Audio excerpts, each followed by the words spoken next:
Hey, how's it going everyone? It's me, it's Count Jinsula, and welcome to another Pokemon Go discussion video. So, there's been a lot of chatter online regarding Pokemon GO Fest 2022. There has been a lot of backlash and a lot of controversy regarding this event, and a lot of it has to do with the fact that Niantic seemingly lowered the shiny rate compared to last year. On top of that, there really wasn't that many exciting spawns as well, and it just seems like this was a huge step down from last year's Pokemon GO Fest. I'm going to be talking about all of this in today's video, so let's roll the intro and jump right into it.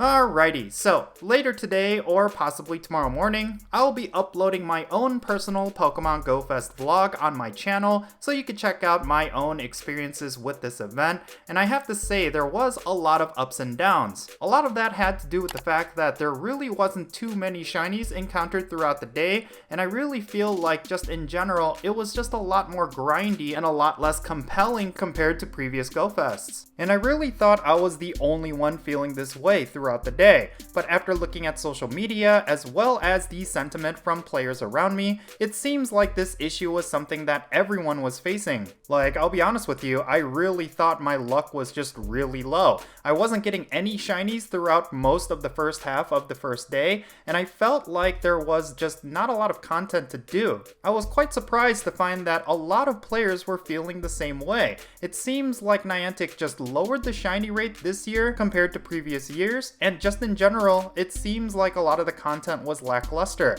The habitats were not that exciting, there was a lot of junk spawns within each of the habitats, and it seems like when it comes to the new Pokemon Axew, it was basically a cash grab because they were not spawning that frequently in the wild during the Plains habitat. So really, your most realistic way to get shiny Axew was going to be through doing an excruciatingly high amount of raid battles. I think one of the biggest complaints that I saw regarding this year's Pokemon GO Fest is that a lot of players felt like they did not get their money's worth when it comes to the Pokemon GO Fest ticket. I mean, the ticket for this year's Pokemon GO Fest was a lot more expensive from last year, and yet it seems like there was less content and less exciting shinies, and of course the shiny rate was much lower. I've seen some players even say that this event felt even worse than the Johto Tour event that we had at the beginning of this year, and on top of that, some players even felt like it was just a glorified version of a December community day, because a lot of the Pokemon that were spawning in the different habitats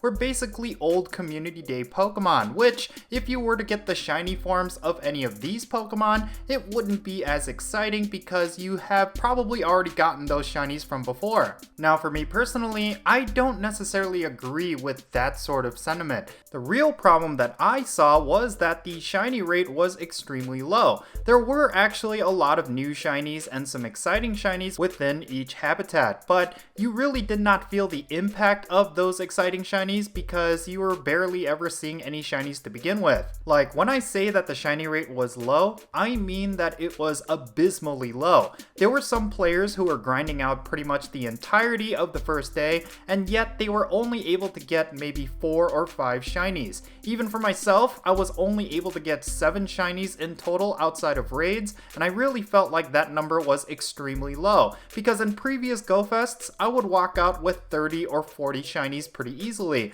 and there was a lot of variety within those shinies. But this year, I really did not see that many shinies per hour, and it was really disappointing, and it made the game feel less exciting. It makes me question whether or not Niantic is even aware of why players would engage in this activity in the first place. Pokemon GO Fest pretty much is one of the best shiny hunts that the game has to offer, and for Niantic to nerf the shiny rate during this particular event for whatever reason, it's going to feel very frustrating and just be a huge disappointment for pretty much every Pokemon Go player. Like, even though last year's Pokemon GO Fest was considered a disappointment compared to Pokemon GO Fest 2020, I still felt like I retained a lot of the value from purchasing a ticket to that event. But this year, I really felt like I got ripped off. Like, considering that I did not get as many shinies as I typically would from a Pokemon GO Fest, I really felt like I did not get my money's worth from this year's Pokemon GO Fest ticket. Now, I know there's going to be some players out there that are going to defend Niantic and say that shinies are never entitled to any player.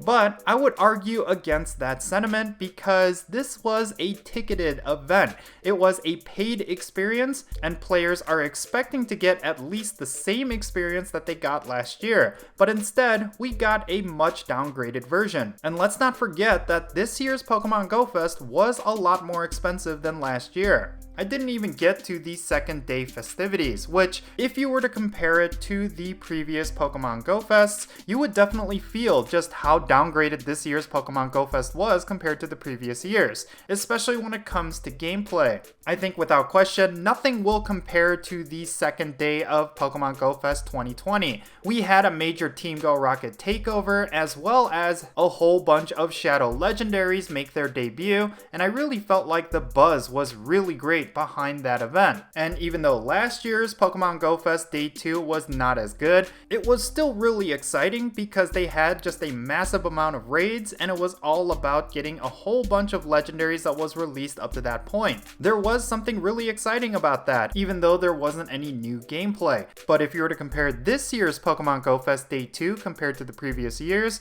you would find that it was extremely lacking and it was extremely lackluster. I mean, the only real exciting thing about this year's Pokemon GO Fest Day 2 was the introduction of the Ultra Beasts, but it ended up being just another legendary raid boss. There wasn't any kind of new gameplay mechanic behind it, there wasn't anything really special about the ways in which you get them, it was just another raid boss, and that was extremely disappointing. Look, ultimately, I just wanted this experience to be worth the money that I was paying. It was not necessarily that great overall, I just feel like the lack of shinies and the lack of some exciting new gameplay just really added a sense that the community is not being heard by Niantic, or there is a huge disconnect. At this point, I'm just hoping that the in-person events make up for this lackluster global event. I know some players will be unhappy to hear something like that because they will not be able to attend any of those in-person events, but at the very least, I really feel like Niantic has a lot of ground to make up because the community is extremely unhappy with how GO Fest was handled this year. But hopefully Niantic is paying attention to the community feedback, and at least for Pokemon GO Fest next year, they will make the necessary changes to make Pokemon GO Fest exciting once again. But in any case, yeah, these are just my thoughts regarding this year's Pokemon GO Fest. Yes, I do think it was a huge disappointment, but I do think there is a lot of room for Niantic to improve, and I really hope they take those opportunities to do so. But let me know your thoughts regarding Pokemon GO Fest down below. Did you actually end up enjoying this event? I would definitely like to know why down below. Let's have a great discussion, and I really think that there's just a lot of things we could talk about regarding Pokemon GO Fest this year. And of course, when it comes to my own personal experiences, you will be able to see them through my vlog video. I'll have that up later today or possibly tomorrow morning, depending on when I get those edits done, because this is a really massive video. And I really do think all of that editing is going to be worth it because there is a lot of good content this year, even though the Pokemon GO Fest event itself was just not that good. But in any case, yeah, that's gonna be it for this video. I really hope you enjoyed it. If you did, make sure you hit that like button and subscribe if it's your first time here. And don't forget that little bell so you stay up to date on whenever I upload videos. And I want to give a quick shout out to my patrons on Patreon. You make this channel content possible. If you want to support my channel in any way, then do consider checking out the links in the description below. But yeah, that's going to be it. I'm Jinsula. Be safe, have fun, love yourself, and I'll catch you all later.